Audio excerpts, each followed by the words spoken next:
Alabama's best no-holds-barred, constitutionally conservative, Christ-centered talk radio. If that don't fire you up, your wood's wet. Now, it's time for your bearded host, Zach Walker. Oh, Mary! Good morning, hometown heartbeat fans, and those of you that don't like us. Good morning to you as well. If that don't fire you up, your wood's wet. I could start with that every morning. I do actually. You laugh at it every morning too. Every single time. It'd bring a tear to a glass eye. You know what I'm saying? How's everybody doing today?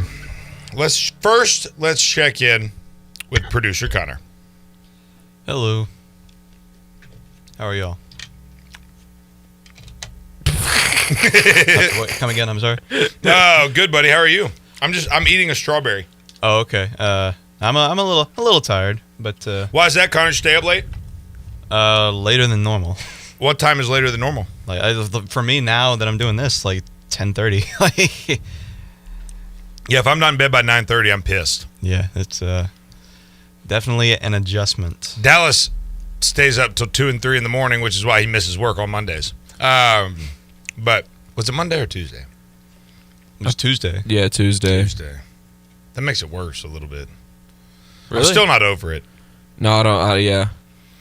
I told so my business partner Keith Rowe, he's like, hold on a second. Keith Rowe. He's one of my best friends, and sorry, I'm trying to get my headphones right. I put it in the wrong one every time, and then it doesn't sound good. Then I got to mess with it. And but anyways, he's Mr. Miser before 10. Like I don't even call him before 10:30 in the morning. I refuse to call him. I made that mistake like twice, and when I got my head back, I decided I would never do that again. And last night, I say all that to say he obviously is not listening live, but he often listens to the podcast. And so I don't know, because I talk to him so often, I just assume that like he knew what happened because everybody else asked me about it. And he did not. And as I walked him through what happened, he got to laughing and got so tickled. I thought he was going to cry. Because I told him, I was like, testing, 1, 2, Connor's like, hey, welcome to Hometown. Zach, you're on the air. Testing, 1, 2, test, 1. And it was just this absolute disaster of a takeoff, you know. But thank God we landed it, right? If it was a disaster on the landing, it would have been catastrophic, right? Because then you all die. Yeah, you had a shaky start. Yeah, I don't know. Well, hold on a minute now. I had a shaky start. Well, I was put in a shaky position. I was kind of asking because I wasn't up to listen to it. Oh, you need to go back and listen to the podcast. I thought about it. You should. Oh no, look, nobody's mad about it anymore. Now it's just funny. Now it's content for the show. Yeah, nobody's upset about it now. I mean, I'm gonna give you heck about it forever probably, but you know, what can you do? Why is there buzzing? I don't know. I, for the life of me, cannot figure out why we can't get it to stop buzzing. Like, I don't understand that. There's too much gain in a microphone. There's something going on. We got to figure this out. We're smart enough to figure this out. Probably, yeah. We're going to figure this out sooner or later. Because it actually buzzes through the radio and into my truck when I'm driving. Like, when I'm listening to Dale's show or Jeff's show, like, it buzzes into my truck. So, you can hear this buzz everywhere. I got you. We're professionals around here. Yeah, we'll I can't even say that with a straight face. Connor's a professional. Absolutely. Connor, what is this? How you gonna leave me today? I think that once you are you gonna leave me with one word answers and it's you gotta give me one segment to warm up. Oh, this is my time to step up. Segment 1 is Dallas's time. Oh, Dallas looks like a deer in headlights most segment 1. So, because he waits till like 5:02 to like check the board out and get the computer up. He literally yesterday he was sleeping on the couch in the lobby here at the studio, and I was like, Dallas. And here he comes walking around. He looked homeless. Comes walking around the corner like wrapped up in a blanket like a freaking hipster burrito. Big freaking hipster burrito. Right now he's got a hood on that is far too small far too small. It's hugging his face tightly. And he always puts his headphones on over his hoodie and then wonders why he can't hear anything. I don't think I wonder why I can't. I just turn my headphones up a little bit louder, you know. Well, and you gave me these nice headphones. I allowed you to use. Let's not get carried away. I'm borrowing the nice there headphones. There it is. Thank you. You are, and you're welcome to it. My good buddy Ronald is going to join us hopefully soon. He's looking at every Tuesday to join us. Later in the program, a really good friend of mine's coming by. They have a big golf tournament coming up next weekend for premature. It's called Playing for Preemies, for premature babies. And he had a baby girl that was born super early and like tiny, dude. And like it was touch and go for a little while. And now she's just this little ball of attitude and fun. And so he's going to come by later in the segment, or later in the show, rather, to probably around 6:30 or so, and join us. But until then, boys, it's just us. It's just us. And golly, there's some idiots out there in the world. I'm talking about idiots. Who do you have in mind? The NFL, for starters. What'd the NFL do? Do you know where I'm going with this? Not really. Okay. They're going to play the Black National Anthem at the beginning of the first game. Really? Which it's an unofficial song. Like, we have the national anthem that was written and called. I mean, you know what I'm saying? Right. It is the national. It's the Star Spangled Banner, it's the right? unifying Yeah. for the nation anthem, yeah. Yeah. For everybody. Lift Every Voice and Sing is the name of the Black National Anthem. Okay, that sounds inspiring. I just want to know. We need to find the words. And you know what we're going to before we come back from the next break, and we'll talk through this stuff. But I just don't understand. Whoa. What was that? I guess I fixed it. What channel is that? It's our hotkey one to play your this is Zach Walker, Your Woods Wet. Wait.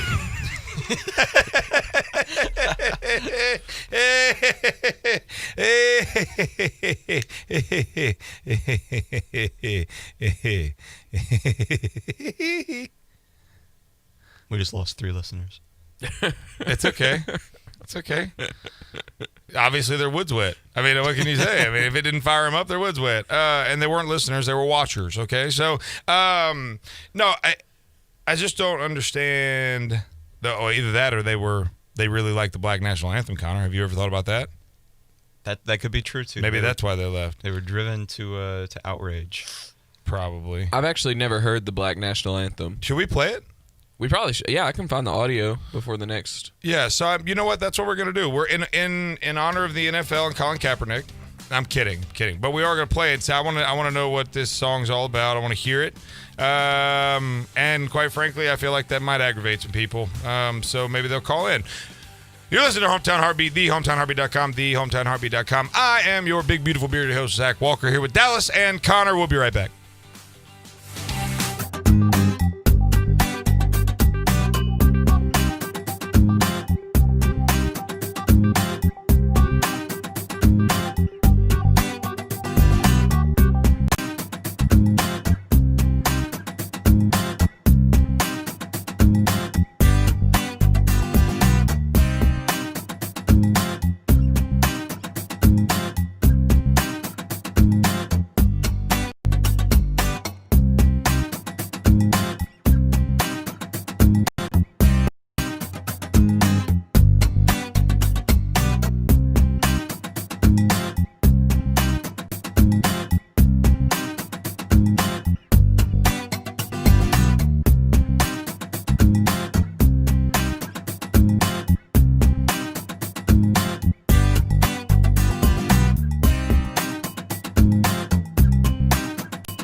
What's going on, everybody? My name is Zach Walker. I'm your big, beautiful, bearded host here on Hometown Heartbeat, WVNN, 5 to 7 a.m. every day on the radio, live stream, Facebook, YouTube.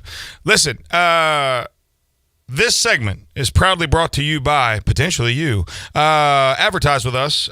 We are in the process of seeking out some partnerships with businesses that want to be associated with the smartest radio show on the radio, and we will make it worth your while, if you know what I'm saying.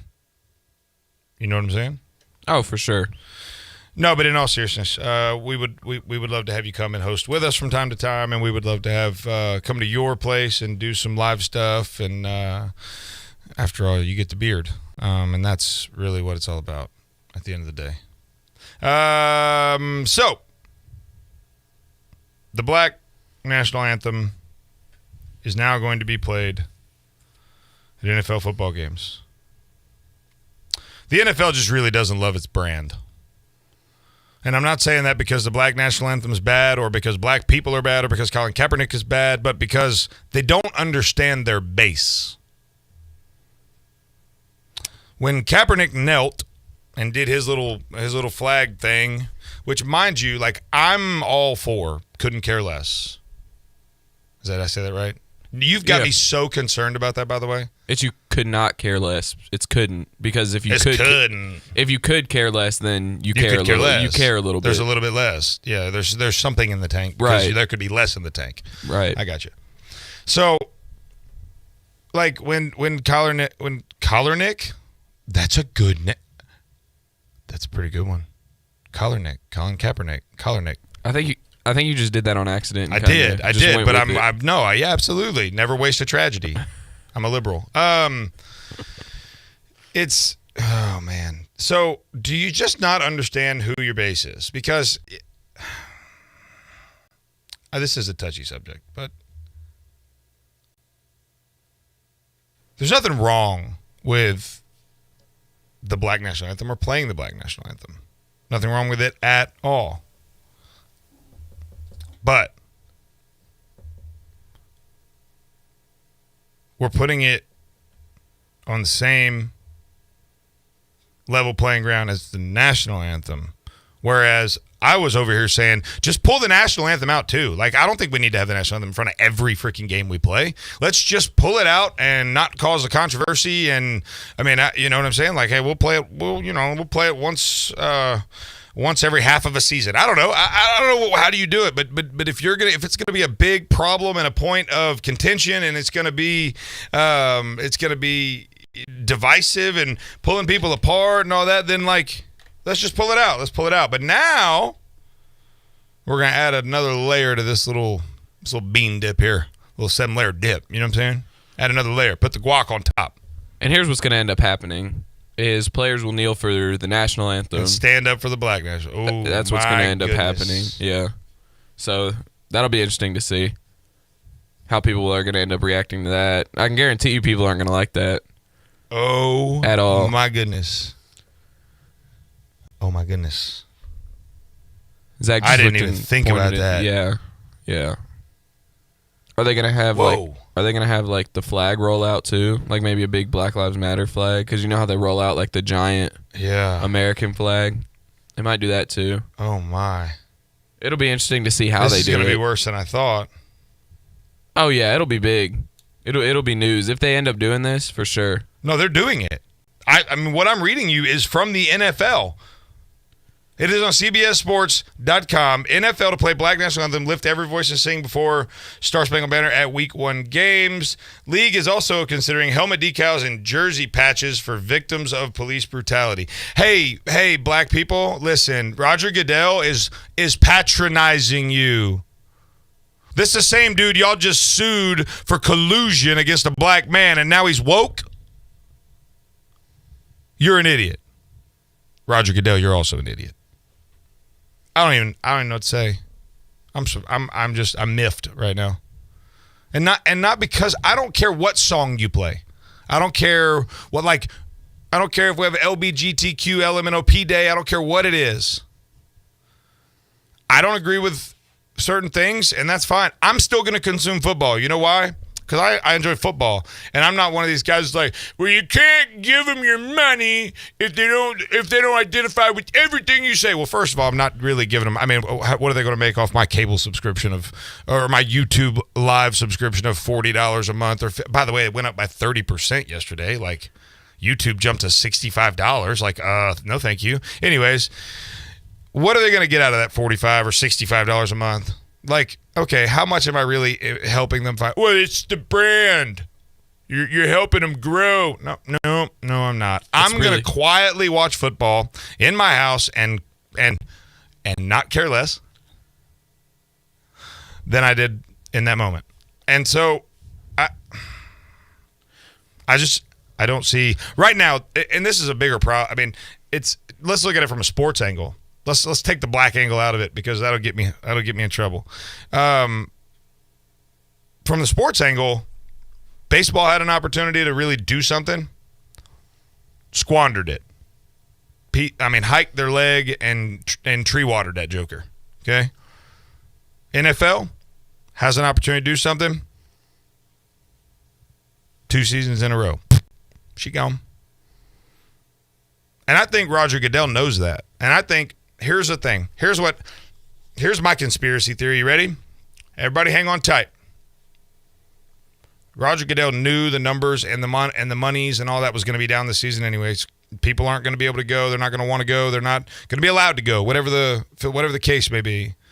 If you've got a governor like Meemaw, you'd probably be able to go. And, you live out with Commie Ralph Northam up there in Virginia, you're probably not going to be able to go.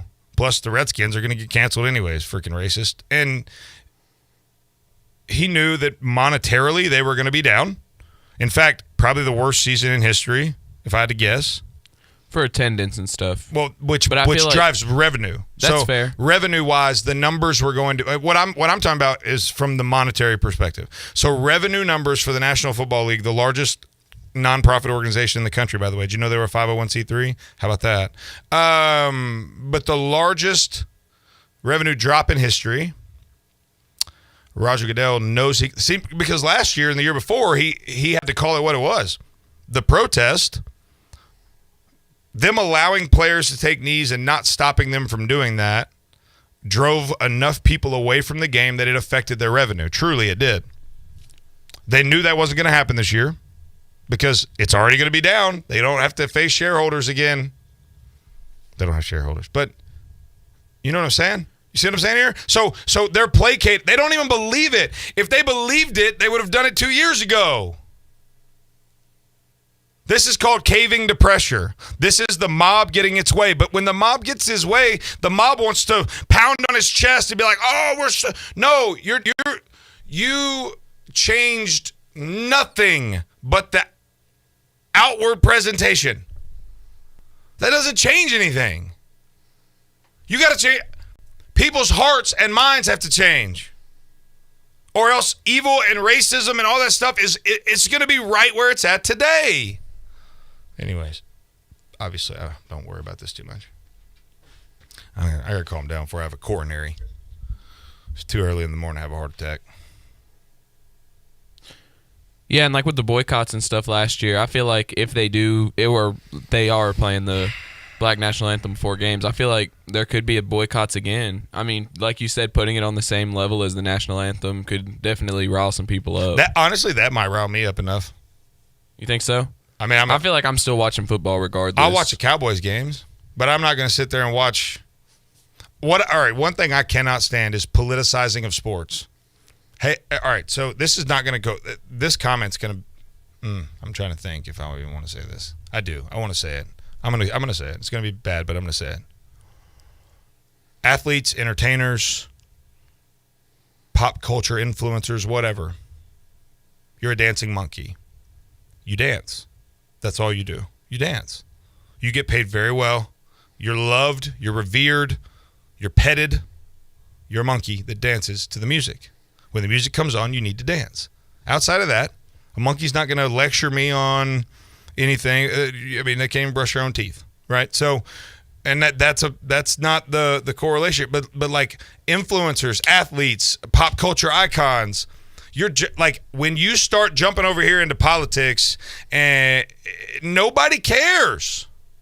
That's not why you have influence. You have influence because you're an athlete or because you're an actor. And now I'm not saying don't use your platform for change. Certainly, absolutely. If you've got the platform and you like us, for instance, we're going to use this platform for whatever we feel like we need to because we have it. But if I get too far away from what you guys, the listeners, want me to do, I won't be here very long. Right?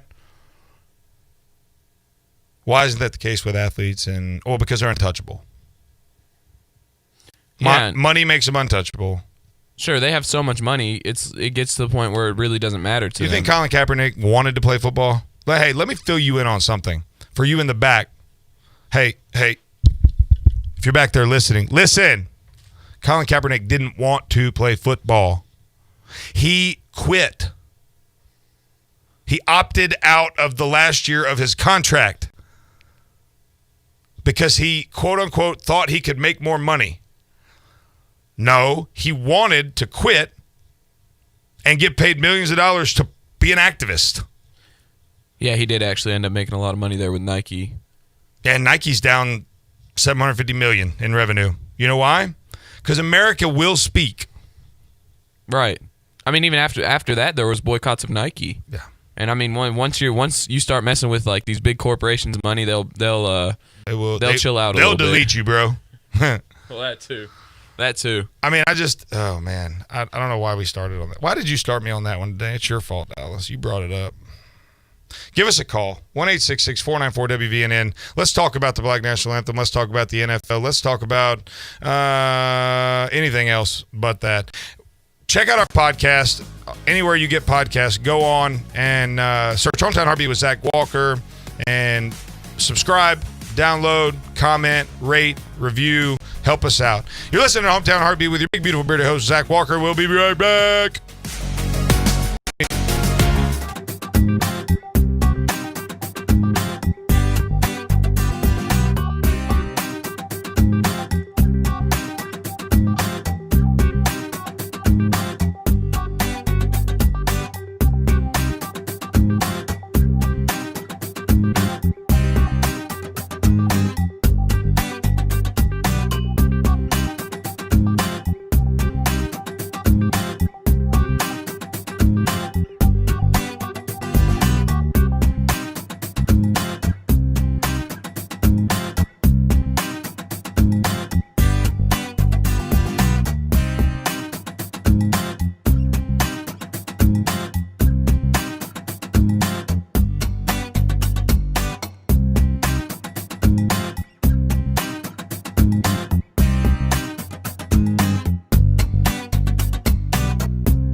big, beautiful, bold, bearded host, Zach Walker. And I'm here with producer Connor in Dallas. Dallas, we've made a decision. Producer Connor and I have. We love his name, Producer Connor. It just got a ring to it. So, while you're also kind of sort of a producer, what should we call you? Because it can't be Producer Dallas because we've already got a Producer Connor. And he was Producer Connor before I ever met you.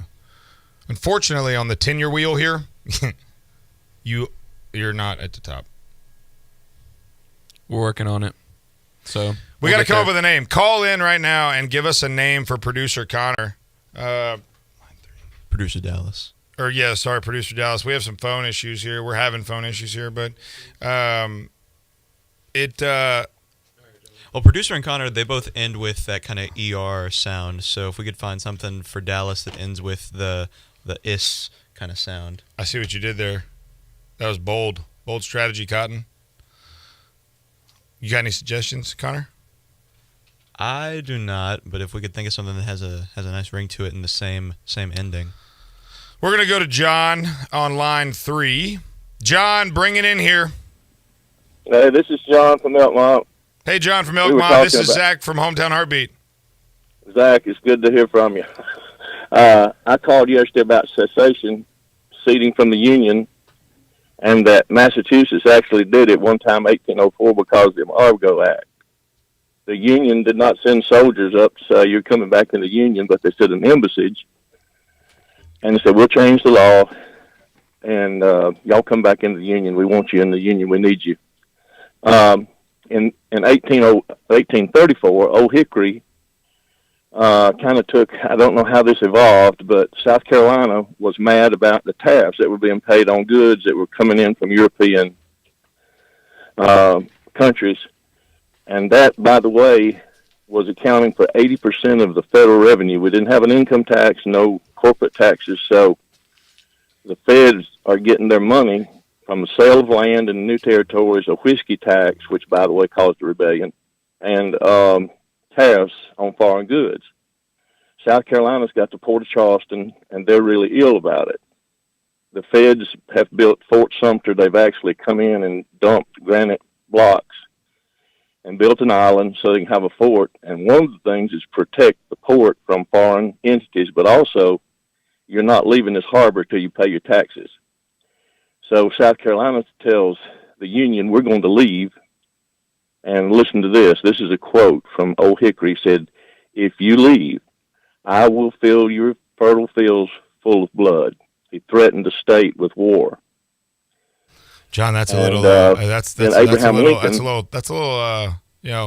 aggressive there, I feel like. Yeah, and you can Google this, and I can show you the books where the quote is. Then Abraham Lincoln, Tennessee, did not want to leave the Union. North Carolina, where I was raised, did not want to leave for a long time. But anyway, Tennessee was negotiating, and Abraham Lincoln told them, it's a little gentler, said, if you leave the Union, I'm going to treat it as an act of war.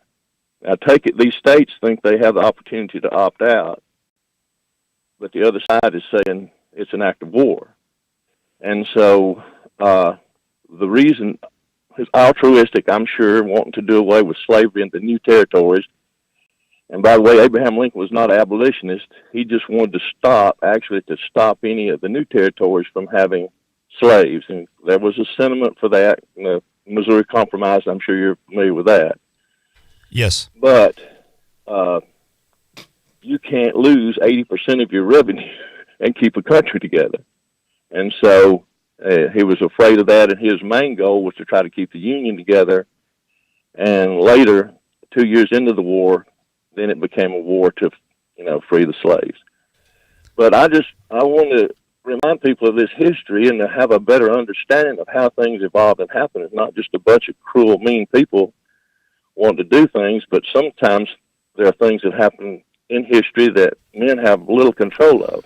No, absolutely, John. And I want to thank you for the history lesson there. And I did. John called yesterday. Unfortunately, we were up against the end of the show or a break, one of the two. I think it was the end of the show there. And As you could tell, John is very well read and has lots to say about history, and we're certainly thankful for men like John that are passionate about our nation's history. Now, he lost me at fertile, bloody fields, but John, I do appreciate your call, and you are always welcome here on Hometown Heartbeat because you are a true patriot, sir. If you are wanting to see the live stream, which you should, because there's a lot of entertainment. In fact, I just did the sprinkler while John was talking.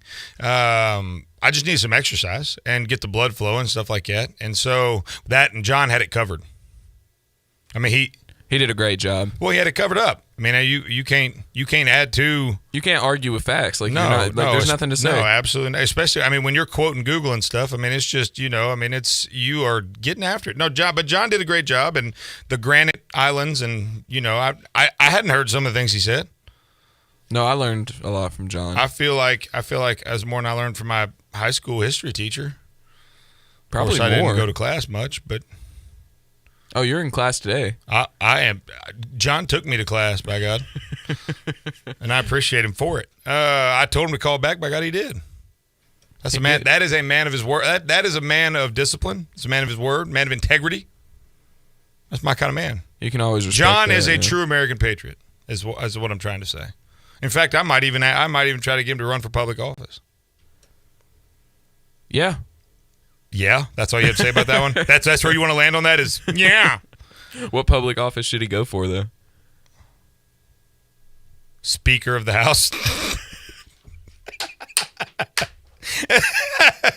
Oh, goodness gracious. Go to thehometownheartbeat.com, thehometownheartbeat.com, and check out the live stream. Watch now, listen live, or get the podcast. When we come back, we're going to dive into some of these stories. There's a black sheriff in town, and we're going to talk about him. You're listening to Zach Walker, Hometown Heartbeat. We will be right back.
of Americana. I am your big, beautiful, bold, bearded host, Zach Walker, and I am here with producer Connor and Pizzazzy Dallas. I don't know.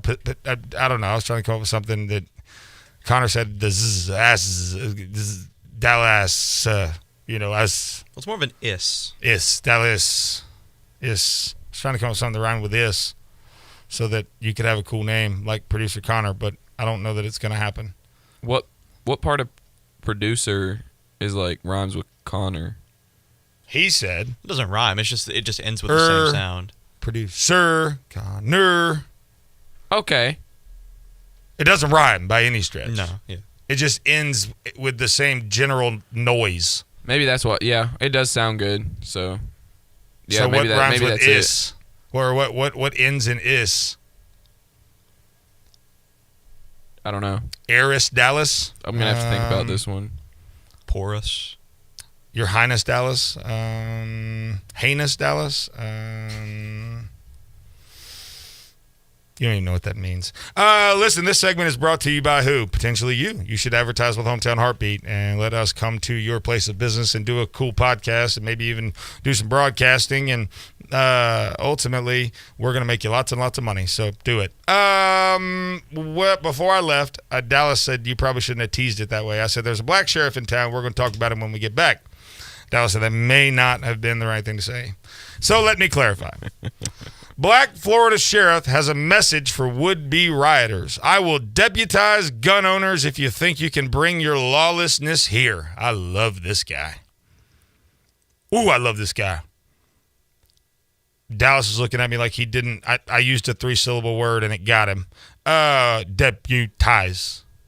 So what he's saying, let me break this down for you. Let me break it down for you. Name that movie. I'm going to keep asking until somebody gets it. It's Hard with Keanu Reeves.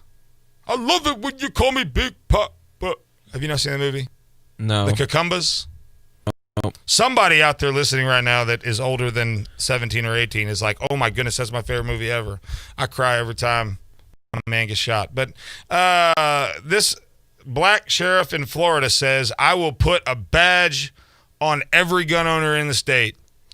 If you come down here and try to act nuts, I will give that qualified immunity to everybody with a gun. I like it. I guess he's an Uncle Tom. I mean, I guess. Got to be, right? You can't be black and a cop and still keep your black card. Yeah, by the left standard for sure. I mean, you can't. I mean, I would love to talk to a black law enforcement officer right now. If you're listening and you're a law enforcement officer, you can call in and be anonymous. You don't have to tell us your name.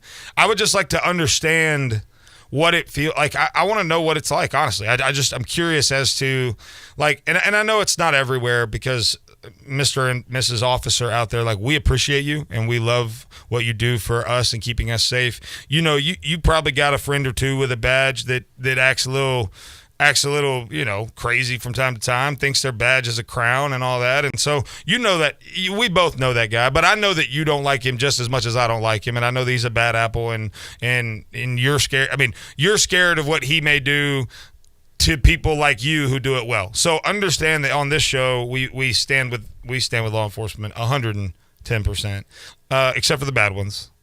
But what it must be like in today's society to be a black man or woman who maybe came from a situation where they are self-made or they, who knows what their background is. But I can only imagine, and I've seen the story on Facebook. There's a deputy that I watch. He's got a huge following. He's a black gentleman. It's Deputy Woodard. Everyday Life with Deputy Woodard or something like that. And he films himself all day, every day being a cop. And he talks about kind of coming up from nothing, kind of having to pull himself up by his bootstraps and work his way through school and do this and do that. And really not an easy path, right? I mean, but he didn't have there were no handouts necessary, and he didn't need help because he worked his tail off, and he got ahead, and he became a cop. And the hate that he documents in his life is unbelievable. It's unbelievable. Like, I could not imagine being hated by my own kind just because of my profession. I mean, unless I was like a genocidal maniac or something, in which case it would be warranted. Yeah, it's got to be tough. I mean, I can't imagine. I've seen videos like that too, where they're just man. This whole Black Lives Matters and they don't matter, or else this black deputy, like this black sheriff, would matter. His opinion should matter if Black Lives Matter, right? And so, in a video, YouTube statement posted Tuesday, Daniels, who is black and a Republican. Whoa. He is Uncle Tom. Like, literally, his name is Uncle Tom. Stood with about 20 deputies to declare that to civil rights protesters who might consider getting violent, they're not welcome to Clay County, but he would not hesitate to dole out the pain, and he's going to dole out the pain, baby, and use legal gun owners to help keep the peace. And that's what I don't think people understand. The largest private army in the world is the south of the United States. You talk about a bunch of... Everybody talks about farmers and their pitchforks. Down here, we got farmers in their ARs, right? And so that's why you don't see this craziness down here. Yeah, because, I mean... Yeah, was anybody worried about Athens? I don't think so. Pretty much anywhere you go, somebody's got a gun. I mean, it's down here anyway. I feel like. I mean, I see them all the time. I mean, we got a couple in the studio, right? I mean, honestly, right. Like, I mean, we're all concealed carrying, and we're all like... Yeah, I mean, I was trained, militarily trained with weapons, and thank God for my Second Amendment right. I don't go anywhere without one and you'll never know I have it, except for everybody on the radio that knows I have it. And especially after all of this has happened, I mean, I think gun sales had a record. Oh, gun sales are through the roof right now. I mean, my mom just bought an AR-15. No way. Yeah. Mama doing it. Mom stays strapped over there. Oh, so. Keep it strapped. That's hip way of saying with a weapon. I'll translate Dallas to the rest of you adults with a command of the English language. My bad. Connor, where do you stand on guns, man? Have you like shooting guns? Have you ever shot guns? Only a couple times in my life. Oh my goodness! You know what that means? It's time for a trip to the range for the Hometown Heartbeat crew. Going to the range. We're going to the range. We're going to document it all. We're going to shoot. We're going to shoot lots and lots and lots of guns. I'm going to strap Connor up with an AR-15 and let him go to work on a paper target. And that would probably be the most liberating day of your life. You would understand what it's like to dispense freedom pellets. It may bring tears to your eyes. It probably should. It would bring a tear to a glass eye. Okay. He said, "Okay." Connor, do you just not have? You don't really have. I mean, some people just don't have a desire to shoot guns. No, I don't really have a strong feeling one way or the other. I think it'd be nice to know how to do it, and consider it done. When I get back from the beach, baby. Seriously, when this show's over one morning, we're all going over to Swan Creek Wildlife or the management area over here. They got an outdoor range. It's beautiful. I've got plenty. We're loading up. We're strapping up, and we're pew-pewing. Okay. Pew-pew. Yeah, that's my thing. I'd like to get trained a little bit more. I'm happy to dispense the training and the freedom pellets, but mostly the training. It's a lot of fun, dude. It really is. And honestly, there's no. I mean, I grew up with them and all that, so it's something that for when I got to the Army, it was I was already familiar, but I didn't have bad habits, which was great because they taught us how to use, much better shooting habits than a lot of people are taught maybe at home or whatever. My wife actually is a son of a gun. With a rifle, I'm talking about she with a rifle, dude. It's the craziest thing I've ever seen. She had never handled an AR-15 really, and hadn't shot her pistol much, and so not long ago she was like, I want to go, things are getting a little crazy. Like I want to go make sure I'm comfortable because she has a concealed carry license and she knows how to shoot, but wasn't just overly comfortable with operating the weapon and doing all that. And so we went up to the indoor range in Madison, and we went in there, and I'm talking about she pulled the AR-15 out, went to work, and emptied a mag, and only one was outside the target. And it was on paper. She was on paper the whole time, but only one was outside of center mass. I mean, my wife weighs 120 pounds soaking wet. I mean, she's not tiny. Just it was. Oh man, it was awesome. It was awesome. But no, you're right. Gun sales are through the roof. Because people are, and we've talked about it on the show. the biggest thing the Black Lives Matter movement has done is secured the Second Amendment for everybody else. And it's not Black Lives Matter necessarily, and let me back up and let me restate that factually. It's the bad actors, the anarchists, those who seek violence and destruction that have absolutely cemented the right to own a gun in this country. Because we've watched, I mean, dude, there was a guy, I saw a video the other day, a white dude got attacked in the middle of the street. Now, it was a white dude, but he ended up brandishing his weapon, firing the weapon, and he shot the man dead. And everybody's like, "Oh my gosh, we gotta convict this guy." Whatever. When you slowed the video down, dude pulled a 6-inch knife out and went after him. And it's like, dude, there's so many videos right now out on the internet of people just beating the snot out of white people because they're white. It's hate crimes is what it is. And honestly, I've felt a little like I was at a gas station the other day. And I think Connor and I were at a gas station, and these two gentlemen walked past us, and I mean I'm a friendly dude, you know, hello, how are you, whatever. And these guys, like, they looked at have you ever felt like you're not liked, you know, in a room? Like, you walk in a room and there's a feeling that it's unmistakable. If you can feel the energy of somebody, you know what I'm saying? Like, it's out there in the universe, you know, and you could just feel. They had been trained and taught to hate us because of the color of our skin. And it's like, man, is this really where we live at nowadays? Is this the world we're in? And I mean, we've got sheriffs literally. The fact that a sheriff had to say, the fact that it even had to come out of his mouth, I will deputize legal, but maybe not so well trained gun owners in my state to fight the mob, means the mob has way too much power right now. Way too much power. And we want to hear from you. We want to hear from you about the mob, about football, about NFL, about Collarnick. See, I did it on purpose that time. Colin Kaepernick. That's a good name. 1-866-494-WVNN, 1-866-494-WVNN, or 678 on radio. Virginia gun sales, all-time high, 5 months of 2020. Illinois gun sales. Illinois largely gun-free. Gun sales through the roof. There's story after story after story. 300% gun sales have been up in 2020.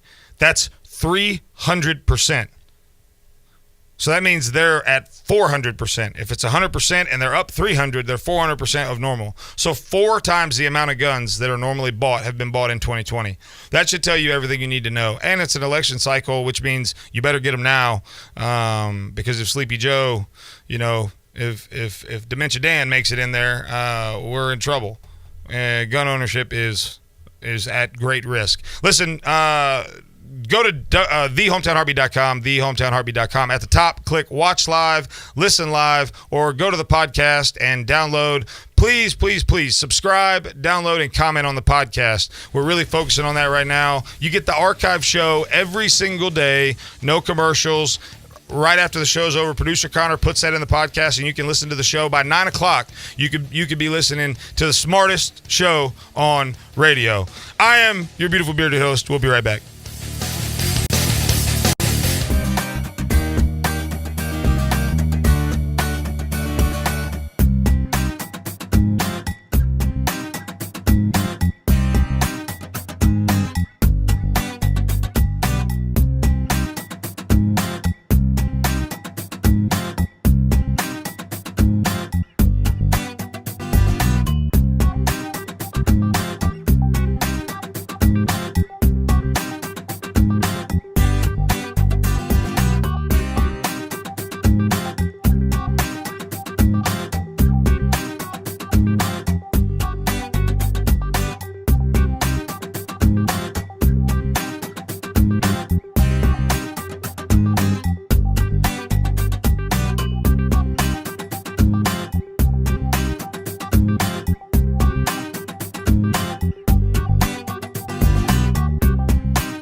me bad, bearded host, Zach Walker. I've got a list of adjectives to start with B, and I'm just going to roll through them as I roll through the show. A couple segments left before we're joined by Adam Shannon, and we're going to talk about premature babies and how they're in need of some assistance. And they've got a golf tournament coming up on next Friday that we're going to help them raise a little bit of money. We're going to match some donations. We're going to do everything we can to help out. Adam's a great dude, great story, and I'll let him tell that when he comes in. But we want to hear from you in the next couple of segments. 1-866-494-WVNN. 1-866-494-WVNN. Let's hear what you have to say. Let's talk about the Redskins. Ooh. The Redskins are changing their name probably. Or will they? The Texas Rangers said, meh, we don't think so. What will the Redskins do? Well, good question. I'm glad you asked. Thank you. FedEx CEO Fred Smith, also a minority owner in the Redskins, has officially made a statement and officially asked them to change their name. Whoa. Yeah, and the FedEx owns the rights to the stadium as well. It's FedEx Field. That's why it was kind of such a big deal when he came out and said that. Well, and he's an owner of the team. Yeah, right. And he's a part owner of the team. I don't know. It'll be weird. It'll be interesting to see if they do change their name. We're just I don't really Nike know has appeared to. It appears that Nike has pulled all Redskins apparel from their website. Yeah, I saw that too. I don't know. Nike just doesn't want to make any more money, apparently. Well, maybe Nike did that because they're changing the name. I saw something say they could be called the Outlaws. I'm like, oh, okay, cool. XFL in the NFL sounds good. Like, yeah. Like what? The Outlaws? Well, that offends law-abiding people everywhere.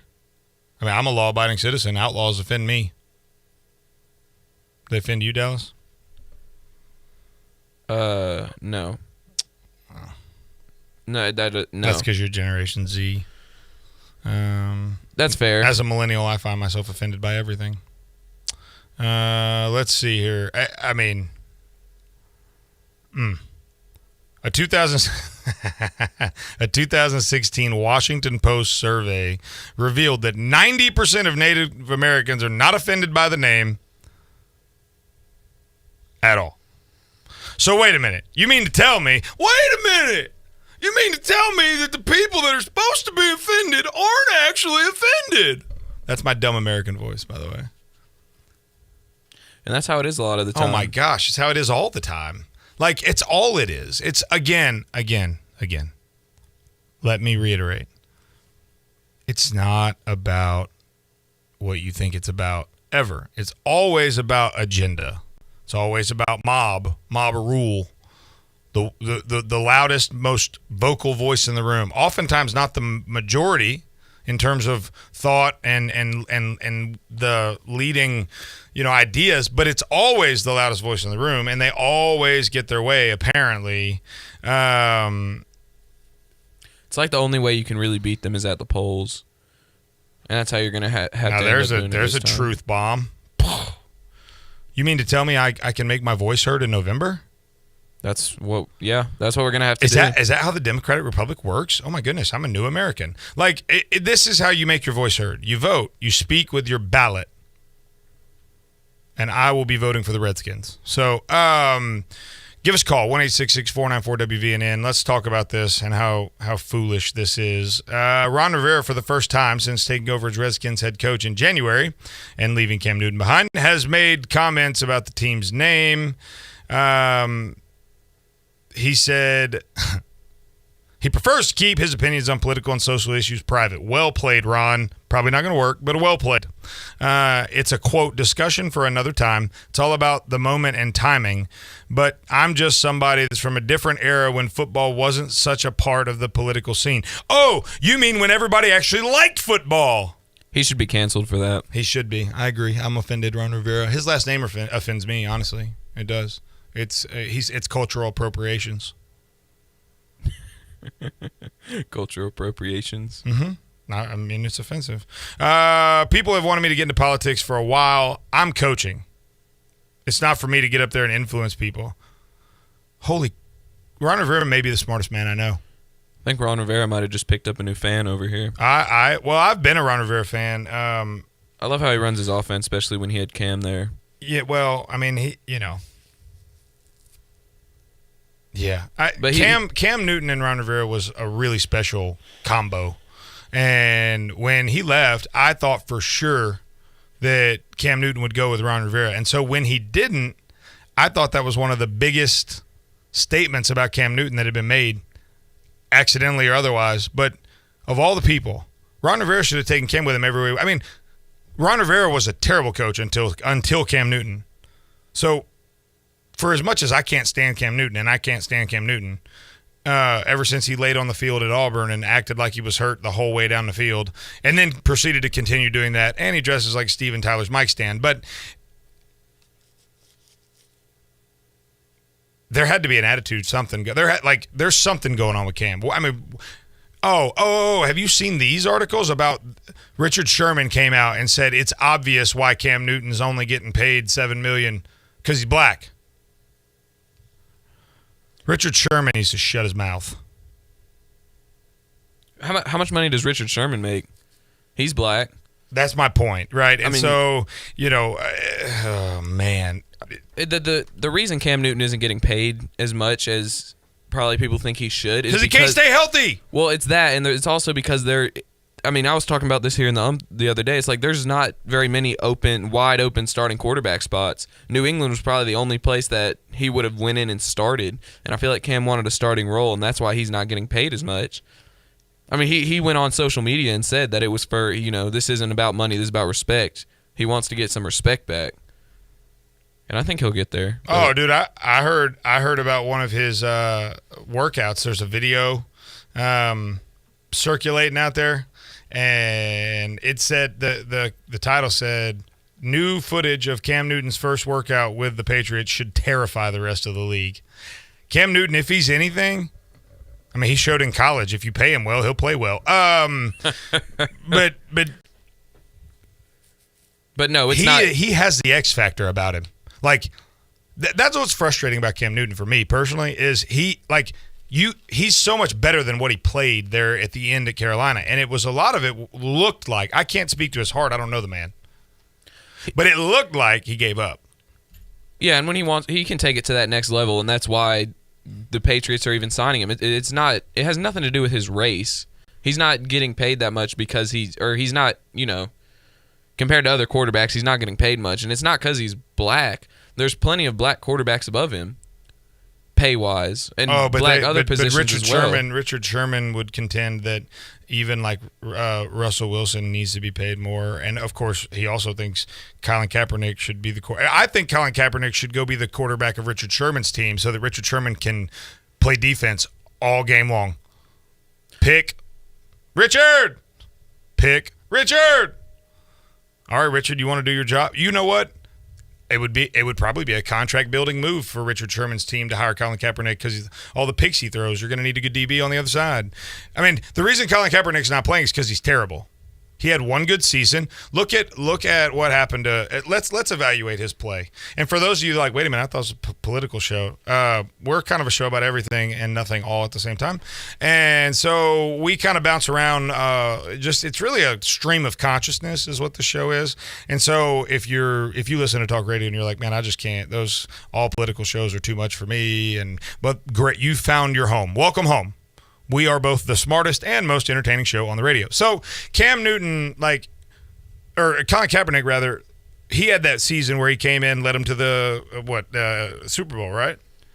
Yeah. I mean, played out of his mind, right? I mean, skinny little scrawny dude has a rifle for an arm, ran all over people. Gimmick quarterbacks work the first year they're in almost always. I.e. Tim Tebow, you go look at Johnny Manziel. I mean, of course, he had issues, but they're all effective in their first. But then you've got to look at guys like Russell Wilson. You got to look at guys like Kyler Murray, for instance. I don't think he's going to be much as a football player. He's small. He's a gimmick. He's not you have to be able to stand in the pocket and throw the ball you've got to have a little bit of pocket passer in you. Michael Vick, for instance. I mean, even Michael Vick, one of the greatest to ever do it. Like, I am one of the biggest Michael Vick fans in the world. Watched him play in high school. His younger brother they were in Hampton, Virginia. I was in Northern Virginia. Like, I loved Michael Vick and still do. And by the way, can we move past the whole, I mean, for the love of God, can we let that go? I was waiting for it. Can we let that go? Yeah, I was about Can we to. just let it go? Like, I mean, Ray Lewis stabbed a man and is a freaking, or he didn't hold the knife, but he held the dude down. That's a true story. But anyways, he had elite arm talent and was an elite passing quarterback, and still was a so-so quarterback throughout his career. You know why? Because if you get outside that pocket, you're going to get hammered on by these big old J.J. Watt all over the place. And he's an exceptional talent, but there's a ton of guys like him they'll get out there and they'll hammer you. And if you're small and fragile and, well, guess what? You get hit that fourth, fifth time, you're going to start letting that ball go a little sooner than you ought to. You're going to start throwing across your body, running to the right. You're going to start leaving the ball up over the middle. You're going to start – what happened to Colin Kaepernick was he wasn't talented enough to play. He wasn't, yeah, and that's right, and he wasn't good enough. And you saw Cam Newton's better than Colin Kaepernick. I agree. I agree. Absolutely. And that's why you can't say that it was because Kaepernick took a knee. There's not enough jobs right now at the quarterback position. And Cam Newton not being signed for so long and being signed for as little as he did. Because he's black. That just shows you there's not enough the NFL's spots. racist. Yeah, I agree. Pretty much. Yep, racist. I mean, it just is. So, I just wish Richard Sherman would shut up. Richard Sherman, you're an idiot. You're listening to Hometown Heartbeat on WVNN. It's the Friday morning edition, which means who knows what's going to happen. Give us a call, 1-866-494-WVNN. Check us out at thehometownheartbeat.com, thehometownheartbeat.com. Producer Connor Dallas and I will be right back.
Walker, and we're here with producer Connor, and we've still not yet named Dallas. And he didn't like the last one I came up with, so and I can't say it on the radio. So I'm kidding. It's a family-friendly show.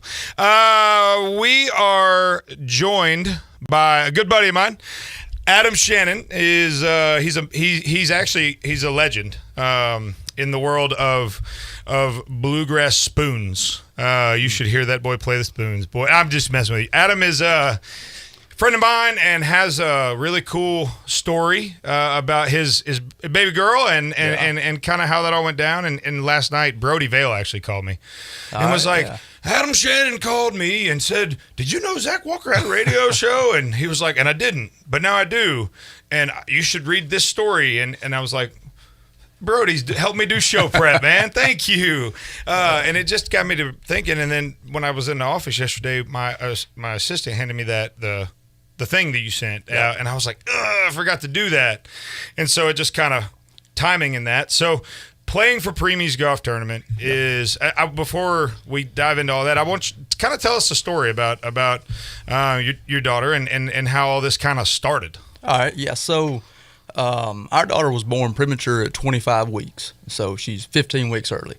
That's a lot of weeks. It's a lot of weeks, man. She was 1 pound 7 ounces, 12 inches long. So that's not something anybody's prepared for, and it just made a real impact on us. When we went through it, we met a lot of other people that had gone through it and said, "Hey, man, we got to partner up with somebody, find a way to help, and just be a resource for that community." So my wife's best friend ended up having a premature baby probably 10 years before. She was 2 pounds 12 ounces. So they all kind of already had a bond going. They already were doing things to help. So we just kind of joined up with them. They were already doing some little fundraiser things and having a lot of success. So I just tried to bring something a little different. Sure. Get more people involved and just and so raise some money. The part of this that I think people don't understand is like the cost associated, and it's a big burden. We were in Sunday school class at the time, kind of walking through this thing, and it's touch and go, and you've got the health concerns, and you're worried about just making it first of all, exactly, and then that's over, and you get to take your baby girl home, and and then all of a sudden the bills pile up, and it's like now I've got another. I mean, the hard part's over, but now I got to figure out how to pay for it, and so you guys just are a resource for people that are going through this. So how do people get in touch? Like if they're having a premature baby and they need help, is that kind of how it's set up, or what? Kind of what we do is all the funds we raise goes to the Melissa George Neonatal Fund. Okay. So that's all. It's all going to be care while they're in the NICU. I mean, just for instance, like the bed Emma Kate stayed in for 88 days is a $75,000 bed. So. Sounds like that one Kanye guy put in his house, yeah? Yeah, a little different, but yeah. So, yeah, I mean, there's just a lot of expenses you don't think about. I mean, she was on a ventilator for 6 weeks. I mean, just to stay in that bed every day is $3,000. Whoa. A day.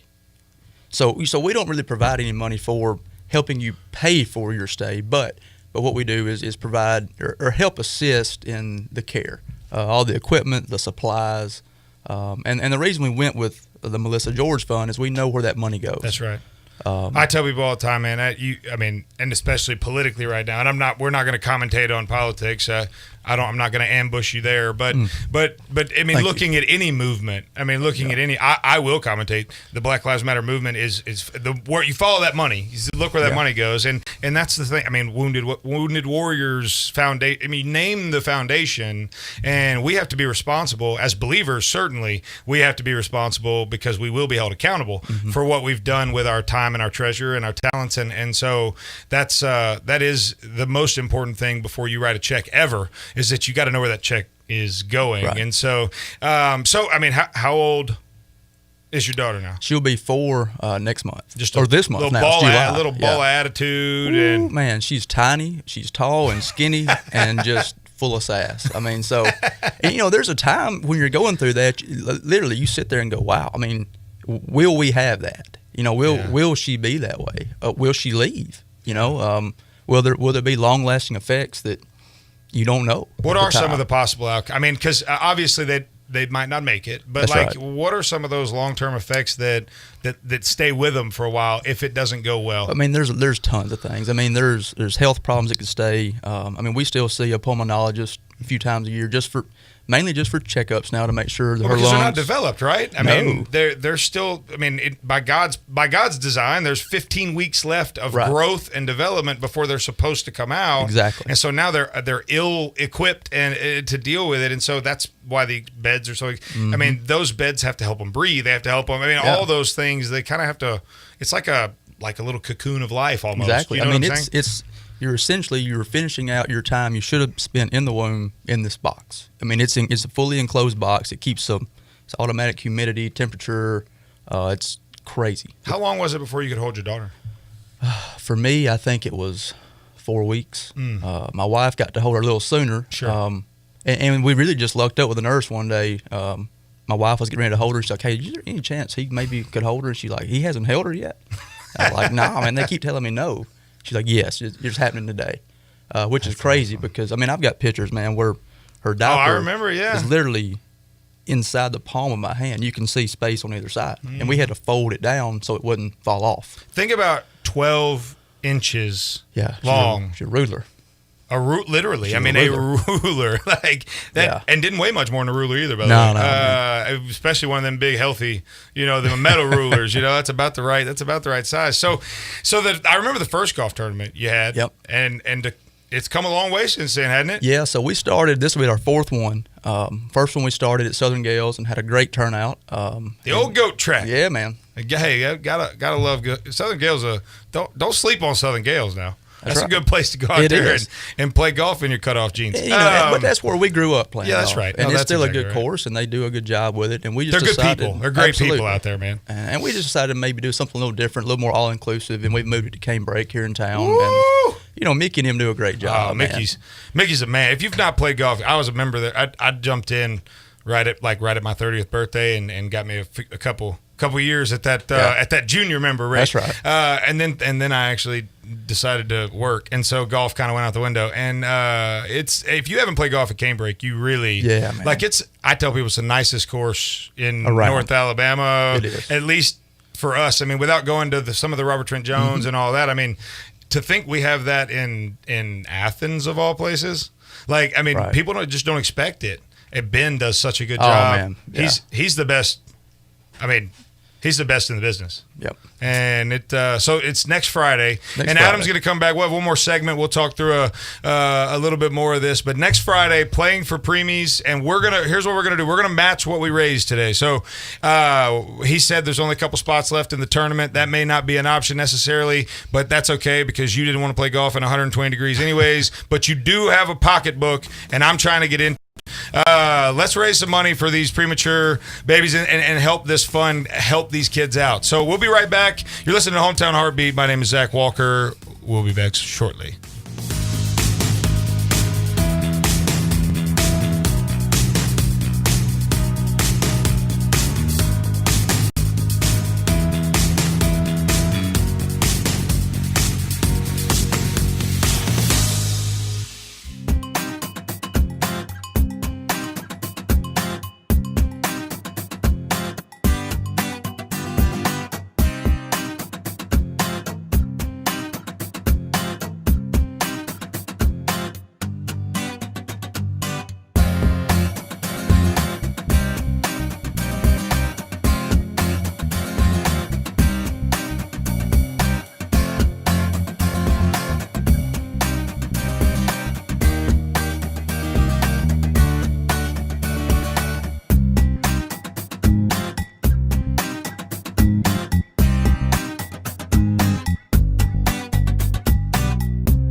your big, boisterous, bold, bearded host, Zach Walker. Dallas, do not shake your head at me. I'll smack the silly off of it. I promise I will. Right here in front of, I mean, he's a stranger, but to you, but he's not to me. He's seen it happen once. It's a Tuesday. Okay. Let's see it. I hear you, big boy. Okay, don't do it. All right, don't all actually right, do all it. Listen, we are back with Adam Shannon. He's like, man, what did I get myself into? Adam, we just like to have a good time around here. You know that about us. But we were talking about playing for Preemie's golf tournament, the Melissa George Foundation Fund. And so Noel Bishop of Bishop 30 Solutions just walked in. He and I will be hosting Dale's show today, guest hosting for Dale's last show out. And he kicked it off with a donation. He doesn't know it, but he did. And so we're going to match whatever you guys donate. And Adam's going to, how do we get them to you? So the easiest way would be go to www.playingforpreemies.org.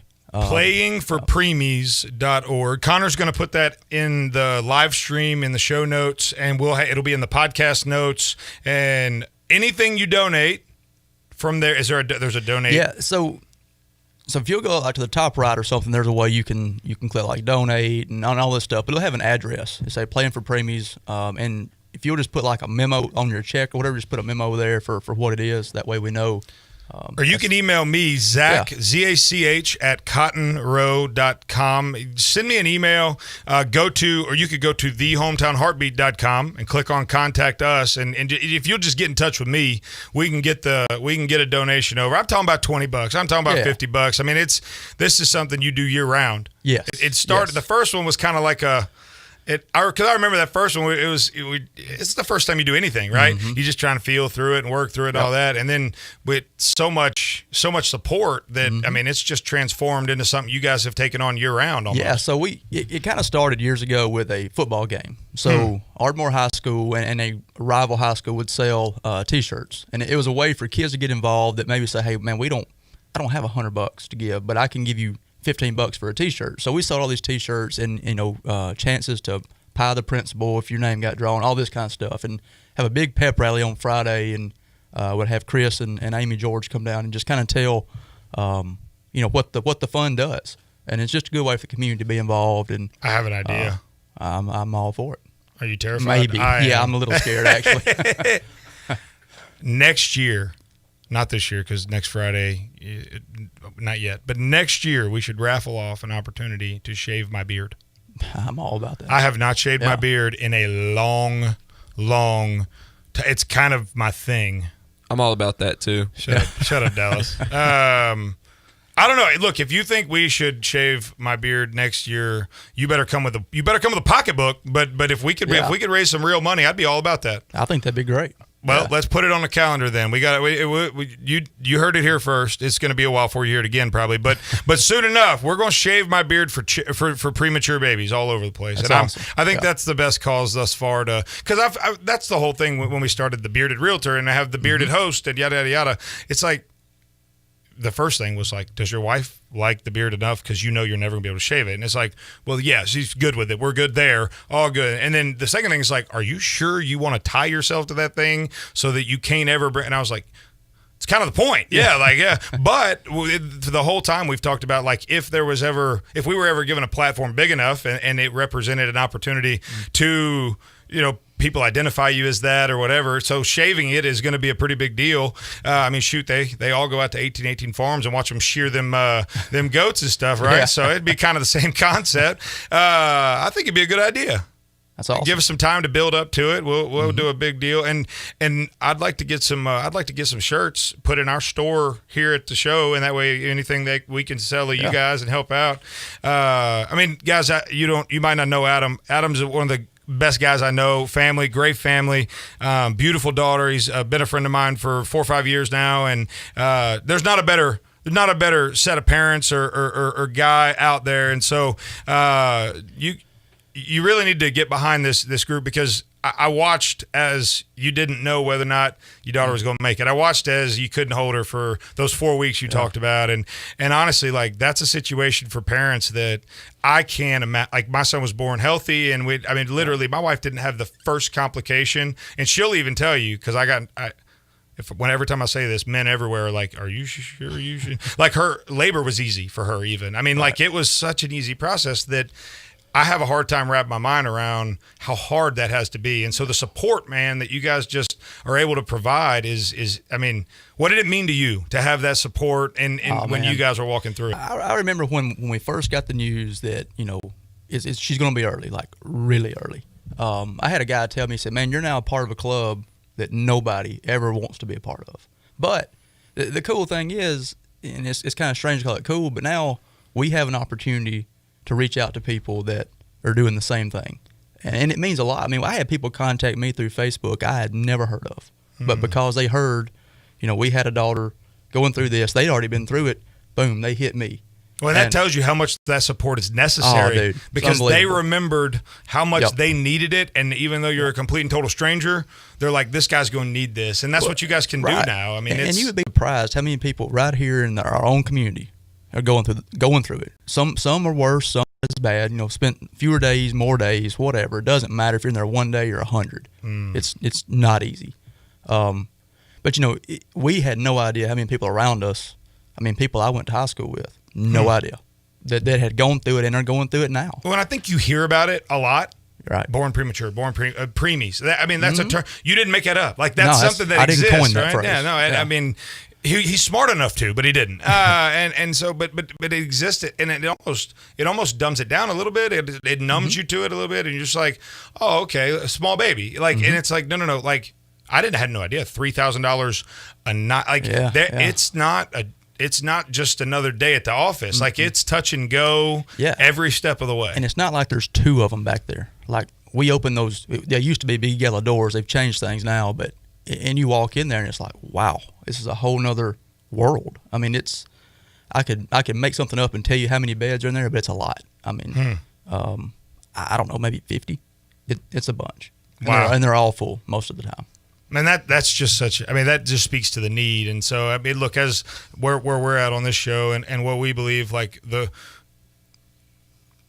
our call to be all things to all people, and our things to go out and provide and give to the least of these. That's not a monetary phrase all the time, by the way. It's those without hope, if they're without something. And in that moment, I'm sure you felt without you couldn't touch your daughter. She's in a more or less a box, a little microwave warm box over there, trying to just keep. And so, for us to be willing to. And honestly, it's not about being willing. It's being obedient to and choosing to do something rather than. And that's something we talk about on here all the time. Like, don't just talk about something. You experienced it, and you said, "Man, this helped me a ton." Now we're going to go do that because it changed. It changed the way we felt coming out of this, or whatever. I mean, it just made such an impact. So what we're going to do? Listen. You have until next Friday to donate, and we will match what you donate. I mean, within, somebody throws $100,000 at you, I'm sorry, buddy. I mean, I'm not sorry, but you're going to have to. And by the way, let me throw this in there. We are a 501c3. Taxes. So, get that donation in there. It's we'll be glad to write you a receipt, whatever you need for your taxes. So it is legitimate. So you don't have to think, man, this dude's going to put my money in his pocket. We are legitimate. We only take donations in Bitcoin. And no, I'm kidding. No, it is a great organization. Adam's a great guy. The golf tournament's going to be a lot of fun. There's two. Yeah, roughly. Yeah. Two slots left. So, I mean, if you do want to go play in the tournament, certainly you could still reach out to Adam and do that. You could reach him at playingforpreemies.org, or just if you want to get in touch with us directly, I can put you in touch with Adam, give you his phone number, whatever. Go to thehometownheartbeat.com, click on Contact Us. We're going to kick it off with a $100 donation, and you guys need to come on in. Oh, no, Bishop, there's $200 right there. So you guys help us out a little bit. Let's get $500 in the pot here. Let's help these families out. $500 is going to go a long way, and it's honestly, it's not about the amount. It's about the fact that we want to use this platform to be doers, not just talkers. So thank you for joining us, buddy. Thanks for having me. I hope it goes well next Friday, and we will talk about it all week and try to see what we can do. And anything, you guys let us know, and we will match it, all right? You're listening to Hometown Heartbeat on WVNN. My name's Zach Walker. We will be right back. You're listening to Hometown Heartbeat. Don't miss the Valley Labor Report. This is The Grip. Hey everybody, this is Lindsay Gandy from Cotton Row Interiors. The real estate market in North Alabama is booming and showing no signs of slowing down. If you're thinking about selling your house, now is absolutely the time to do it. But before you do that, you need to call Cotton Row Interiors at 256-BUY-SELL. Cotton Row Interiors is the premier interior design and home staging service in the Southeast. Leah Carter, our lead designer, has years of experience and a wealth of knowledge when it comes to design and staging your home. Staging your home is the key to selling your house quickly and for a premium price. Statistics show that houses that have been staged can sell up to 30 times faster than those that are unstaged, and the sale price can balloon by as much as 20%. It's honestly a no-brainer. Call Leah today at 256-BUY-SELL to schedule your free in-home design consultation today. Get that HGTV home that you've always dreamed of, regardless of your budget. Again, call Cotton Row Interiors today at 256-BUY-SELL, so 256-BUYSELL. What's going on, everybody? Zach Walker, your big, beautiful, boisterous, bearded host from Hometown Heartbeat, 5 a.m. to 7 a.m. on WVNN. Let me tell you something. We are so excited to be joining you guys on the radio, on the live stream, on the podcast, on the website, on the interweb, on the Facebox, on the Tweetergram. We are fired up, and you should be too, because it's one of the only places you can get real truth in the media. So make sure that you go to thehometownheartbeat.com, thehometownheartbeat.com, and at the top, click Listen Live, Watch Live, or Podcast. Every day the archive comes out, no commercials. You can get smarter and not have to listen to ads. Make sure you join us every day, Monday through Friday, 5 a.m. to 7 a.m. on WVNN. That's thehometownheartbeat.com. Stay classy, San Diego. Hey everybody, this is producer Connor from the smartest show on the radio, Hometown Heartbeat, as well as the Dale Jackson Show live stream. And if you haven't yet, you need to reach out to our friends at Cotton Row Productions. If you're a local business owner, chances are that you know how important content creation and digital marketing are in these unprecedented times. Our friends at Cotton Row Productions are the only people trusted by both the Dale Jackson Show and Hometown Heartbeat when it comes to video, podcasting, and live streaming. They also have video packages and content creation services for every budget. Video doesn't have to be expensive, but with Cotton Row Productions, it will be effective. For a flat monthly fee, get high-quality digital media content that will catapult your business from out of touch to in demand. Don't neglect your digital footprint and call Cotton Row Productions at 256-289-7355 and tell them producer Connor sent you. Again, that's Cotton Row Productions at 256-289-7355. Get started on your path to social media dominance with our friends at Cotton Row Productions today.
Welcome back to Hometown Heartbeat with your big, beautiful bearded Zach Walker. That was Adam Shannon with Playing for Preemies. Great guy. Really really good friend of mine, and what they're doing is awesome. And we've got a couple $100 on the hook already, and we will match what you donate over the course of the next week. Reach out to me directly at thehometownheartbeat.com or go to playingforpremies.org or call Noel Bishop, who just walked in. Noel, come on in here, man.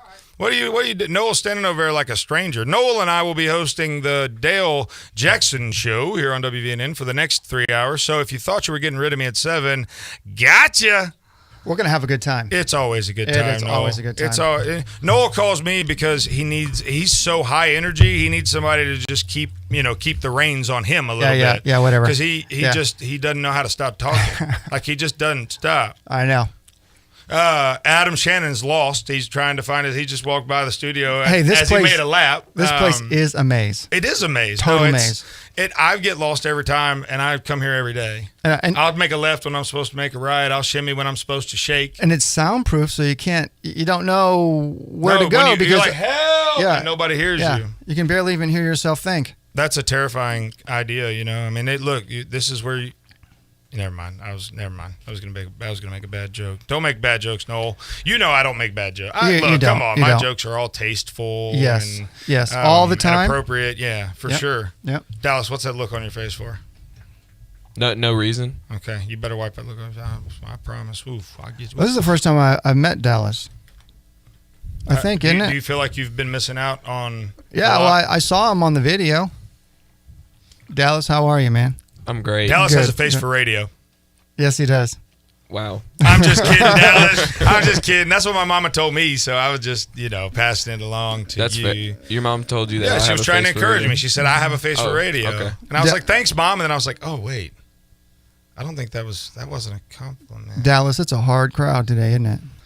You know what? Rough. This is early morning. And plus Dallas is he's worse than a millennial. He's a generation, so he just stays offended. He lives in the world of offended. Millennials are offended about most things. Generation Z, they just are offended. Like they're just offended. Are you though, Dallas? Are you offended? No, I'm a little offended that you just said that. To be honest with you. No, Dallas is a young American. I mean, he's a young patriot. Then we got Connor. I mean, I've got 17 and 18-year-old men. Well, I see you've got them divided. Well, that's only because the computer stuff is in the other room. He's got a microphone in there and a camera that we have not been able to find the right cable for because we brought all the cables over here and then they grow legs and they're under the back seat of my truck or they're on somebody's Game Boy or whatever. Game Boy. Yeah, what is that? No. Man, I'm dating myself. Holy moly! That's why Noel calls me when he's guest hosting because he's younger than in the I Game am. Boy generation. Yeah. I had a Game Boy to be clear. Wait. Let me tell you this. When I was a kid, I actually had a Pong, the first Pongs, on a black and white television set and a sundial. Yeah, exactly. It was kind of big on my wrist. Well, a little heavy, but that's why you're so buff. I'm so buff. Start them early. Yeah. Hey, give us a call right now. 1-866-494-WVNN. We've only taken one call today, and that's because we've been busy talking about really important stuff like the Black National Anthem at an NFL game. So give us a call, 1-866-494-WVNN. Let's have a conversation before we go off the air. Oh, wait. We're not going anywhere because you're going to be stuck with Noel and I for another 3 hours today. Right. And then I'm going to the beach, Noel. Which beach are you going to? I just want you to know how much, what you mean to me because I get to leave for the beach whenever I'm done on the radio today. So my options were go to the beach at 7 when I got off of this show or wait 3 hours. That's more than halfway to the beach, by the way. That's true, and I appreciate that. I would be halfway to the beach by the time I'm just going to now be leaving. If I get caught in traffic, I might be angry with you, but right now we're doing good. But you didn't invite me to the beach.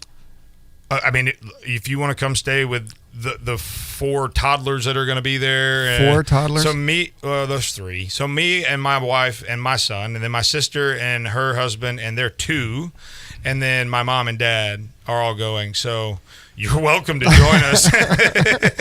Like the Clampetts coming to town. No, that's easy. I resemble that remark. Don't feel too bad. I didn't get invited either. All right. And you work right here beside each other. Yep. Yeah. It's all right. I'll let you go. But I appreciate your sacrificing and staying on the radio. Well, that is it's a sacrifice because, I mean, If you like pina coladas. I mean, I'm already just on. I'm on getting caught, and I'm ready. So which beach are you going? 38. We're going down to Seaside, and we go about every other year. So my mom and them go pretty regular, but every other year or so we'll do a big Clampett family vacation, and we got a big old house rented down there. And yeah, all right.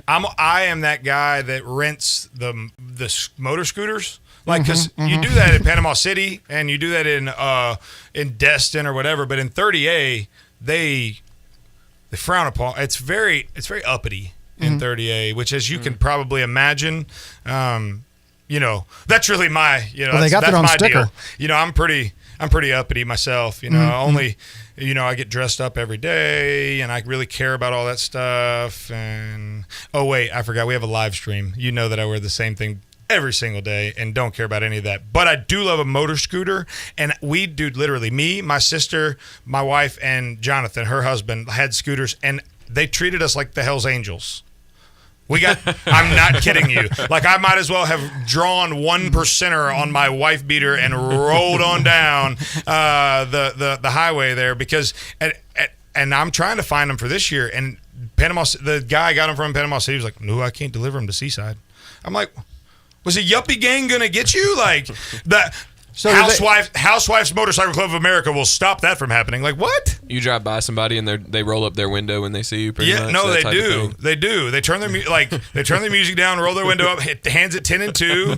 They're like, this guy here looks dangerous, and I'm like, I've got on reefs and I've got on flip flops and what do we do? It's the beard. It's got to be that and my sweet tats. My one tattoo. So do they deliver? You said they deliver them to you? Oh, it was so good. They showed up from Panama City, because you can't get them in Seaside. Like, you cannot get them. I think they're illegal. They may be illegal. Or at least there's an ordinance why everybody against was them. Looking at you. Well, but we didn't get pulled over except for once. Right. I mean, okay. I got pulled over on a Vespa scooter for being in the wrong neighborhood.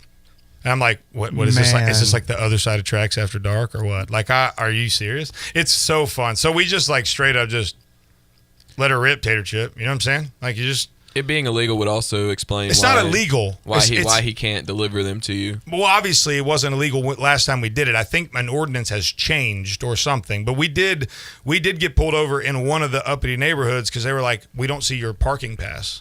And I'm like, well, that's because I'm just riding through.